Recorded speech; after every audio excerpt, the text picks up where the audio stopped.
God, these predictions are aging terribly, aren't they? So I'm coming back to the F1 channel. I've got some stories that I'm just going to briefly get into. Might make this a bit of a series, actually, as I get a bit more time to come back to the channel now. So the first story is that Oliver Oakes has joined Alpine as their team principal. It was announced a few weeks ago that Bruno Famin would leave. And quite frankly, it is the right thing. And I think they could have done a lot worse than Oliver Oakes. He's been with High-Tech for a long, long time. And he could bring some stability and, quite frankly, some competence that Alpine are going to need to move forward.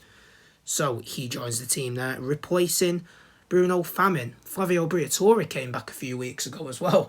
I thought, and I can't lie, when Famin got let go, I thought, there's no way they could possibly bring Briatore back, right?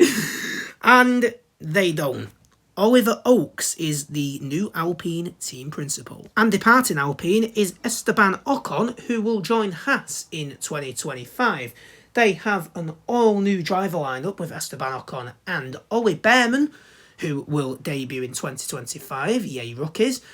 And yay, prediction being right as well, because I did predict that Ollie Bearman would be at Haas with Nico Hülkenberg, which, not so great.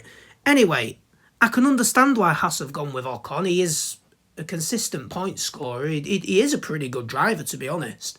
But the one thing that follows Ocon round is he's clashed with teammates quite a few times, hasn't he? Perez, Alonso, Gasly. I really, really hope he don't clash with Bearman, because that could end very ugly.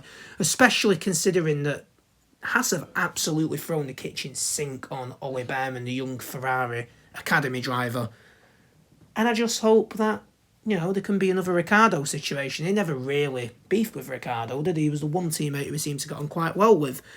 So that's Esteban Ocon's future tied up as well. Another driver who has got his future decided is Carlos Sainz, who in the end has picked Williams. It became quite clear that it was between three teams for Sainz: Sauber to be Audi, Alpine and Williams. And James Vowles got his man. James Vowles wanted Carlos Sainz for a long, long time, and he has always been a massive fan. I mean, apparently he was talking to him as far back as Abu Dhabi last year. I mean, that's crazy. But Carlos Sainz will drive for Williams, and I think this is a very intelligent signing as well. I think Carlos Sainz is very, very consistent, and I think him and Albon are going to work really well together. And I'm already quite excited for Williams, to be honest. I think Vowles has done a great job since he's gone there.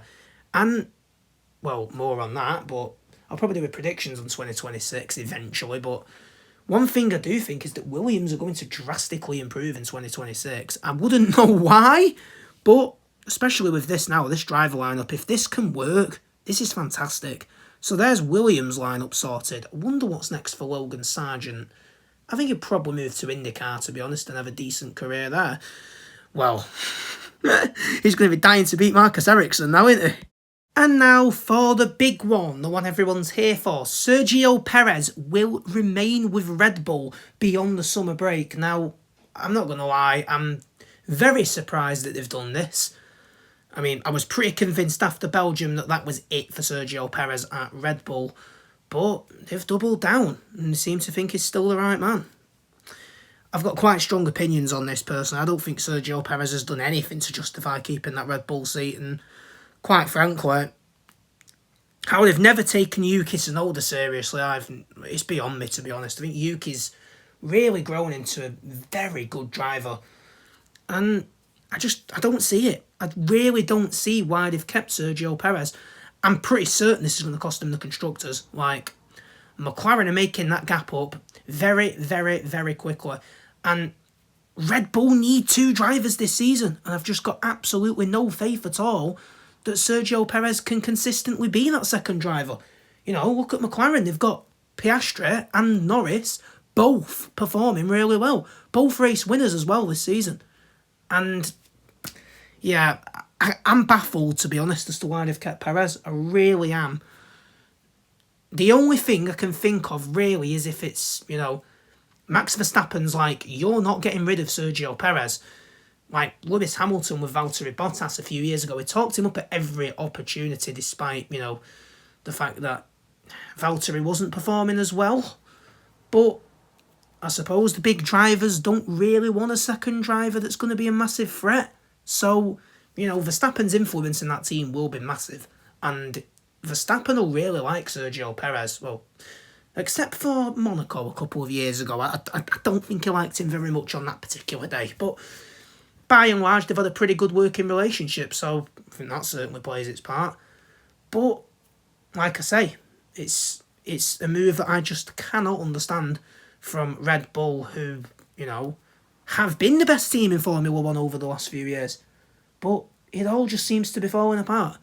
And, yeah, I'm not too sold on it, to be honest.